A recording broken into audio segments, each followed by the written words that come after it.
हमारे पास कि aunty please अगर बड़ा मंदिर की कोई जल प्रसाद की बोतल पड़ी है तो आप प्लीज इस नंबर पे या इस हॉस्पिटल में आके दे जाइए। तो होता क्या है कि देखो पहले तो बड़े मंदिर से अच्छी बॉटल्स आप 3-4 आराम से मिल जाती थी, बट अब एक मेंबर को एक ही जल प्रसाद की बोतल मिलती है। तो मेरी आदत है कि मैं हमेशा ही वो जल प्रसाद की बोतल मंदिर में रखती हूँ। तो मेरा सुबह रूटीन है कि जब पूजा पाठ किया तो एक घूंट उसमें से जरूर पीती हूँ। हाँ, पर फिर भी बॉटल्स फिर भी बच जाती है क्योंकि उसमें हमेशा बढ़ाती रहती हूँ मैं जल। तो इसलिए किसी को भी जरूरत होती है तो सबको पता होता है कि आंटी इतनी जल्दी जल्दी जाते हैं बड़ा मंदिर। ये तो एक बस है कि जो मंथ में एक बार ही लेके जाती हूँ, बट आगे पीछे वैसे भी बहुत चक्कर लगते रहते हैं। महाराज के पास मिलने जाना है, जब दिल उदास होता है तो कई बार तो एक वीक में 2-2 बार भी चले जाते हैं गुरु महाराज को मिलने के लिए। ये तो सिर्फ एक प्यार होता है कि गुरु महाराज जिस टाइम बुलाते हैं तो हम रुक नहीं पाते। कई बार तो ये होता है कि मैं और अंकल बैठे हैं और हम अपना अभी ब्रेकफास्ट वगैरह भी नहीं किया, कुछ भी नहीं किया, तो अंकल बोल देते हैं चल फटाफट तैयार हो जा। तो मुझे ये लगता है शायद कहीं मॉल वगैरह या हम लोग मूवी देखने जा रहे हैं तो वो फिर कहेंगे नहीं उसी हिसाब से तैयार हो जा कि बड़े मंदिर चल रहे हैं। और मैं हमेशा ऐसे हैरान हो जाती हूँ, 11 बजे पड़े हैं और आप अब कह रहे हो बड़े मंदिर चल। कहते क्या दिक्कत है, हम दोनों जने ही तो हैं, आराम से घूमते फिरते दो रात को 2-3 बजे तक आ जाएंगे।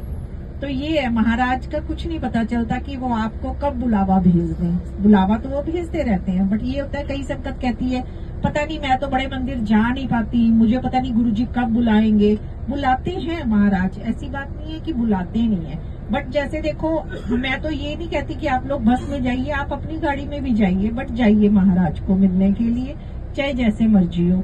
तो आंटी के देखो बिल्कुल ठीक है जल प्रसाद की। तो जब मैं स्टार्टिंग में बस लेके जाती थी आज से 4 साल पहले, तो जब फर्स्ट टाइम लेके गई थी तो बस की पॉकेट्स में इधर उधर बहुत जल प्रसाद पड़ा हुआ था। तो बाद में फिर मैं एंड में स्टॉपेज रेड बिशप होता है तो रेड बिशप के फिर पार्क में सारी बोतलें मैं पलट के गई। तो उसके बाद हमेशा मैं चलो जो रात को अनाउंस करती हूँ वो मैं अभी जल्दी कर देती हूँ कि जब आप जाएंगे तो आप ये जल प्रसाद की चाहे आपकी 2 घूंट रह गई हैं चाहे कुछ है तो ये सेम वही है, क्योंकि महाराज का जो भोग लगी हुई थी वो मैंने बीच में मिक्स कर दी थी। तो आप अपने घर ले जाइए, ये भी सेम वही जल प्रसाद है जो बड़े मंदिर से मिला हुआ है या आपको कहीं भी किसी सत्संग से मिलता है, क्योंकि सत्संग में भी यही होता है।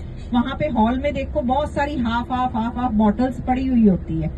तो जल प्रसाद सब जगह सेम है महाराज का। हम कहते हैं कि नहीं सत्संग में आधा पिया आधा छोड़ दिया, नहीं, उस जल प्रसाद की वैल्यू को समझिए।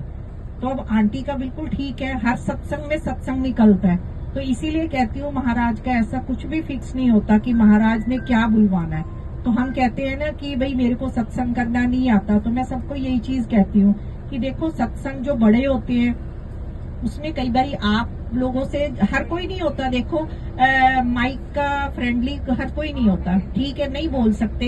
तो ये हम बस में तो थोड़े ही लोग हैं, भाई आप अपने सत्संग शेयर कीजिए ताकि किसी को भी उस सत्संग से पता नहीं क्या फायदा मिल रहा हो। तो ऐसा कुछ नहीं भाई हमें आता नहीं है, हम सब घर के हैं, क्योंकि मैं हमेशा बस को कहती हूँ कि बस के ये जितनी भी संगत है ये एक फैमिली है।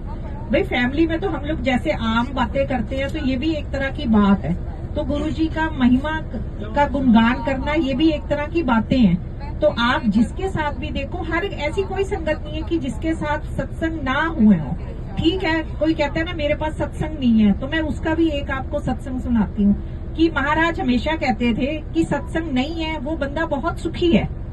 क्यों आप मांगते हो गुरु महाराज से सत्संग? जैसे अब आंटी की देखो कितनी हार्ट की दिक्कत आई, तो हम लोग फटाफट देख के कह देते हैं आंटी के पास कितना अच्छा सत्संग है। तो वो अच्छा सत्संग नहीं है, उन्होंने अपने बॉडी के साथ वो सफर किया है, उन्होंने सर्जरी करवाई है तो उनका सत्संग बना है। तो हम क्यों महाराज से मांगे कि हमें सत्संग दें? हमें सत्संग जब भी दे खुशी खुशी वाले दें और ऐसे दे जो हम दूसरों के सुन सके। क्योंकि हम क्यों कहें कि हमें सत्संग दो, सत्संग लेने के लिए हमें क्या बीमार होना पड़ेगा? हाँ ठीक है, किसी के बच्चों के साथ कुछ अच्छा हुआ है या कुछ हुआ है वो हंसने खेलने वाला सत्संग है, बट महाराज हमेशा कहा करते थे सत्संग ना मांगया करो, क्योंकि कई लोगों की आदत होती है सत्संग सुनाना, यार उसका सत्संग कितना अच्छा है उसका तो ये सत्संग कभी मत मांगा करो गुरु महाराज से। सत्संग मांगने का मतलब है गुरु महाराज से खुशियां मांगो, ऐसा कोई सत्संग मत मांगो कि जिसमें आपको सुना के आपने उससे पहले दुख भोगाओ और महाराज ने आपकी वो बहुत बड़ी विपदा काटी हो। आपकी विपदा आएगी महाराज को तो देखो आपकी काटनी है ना, तो उसके लिए दुख परेशानी हमें है। हंसते खेलते जाओ, हमेशा महाराज जी से हर चीज की ब्लेसिंग मांगो, तो गुरु महाराज तो ब्लेस करते हैं। तो हमेशा यही हंसते हुए मांगो, महाराज मुझे ब्लेस करो, मेरी फैमिली को ब्लेस करो। Thank you. ये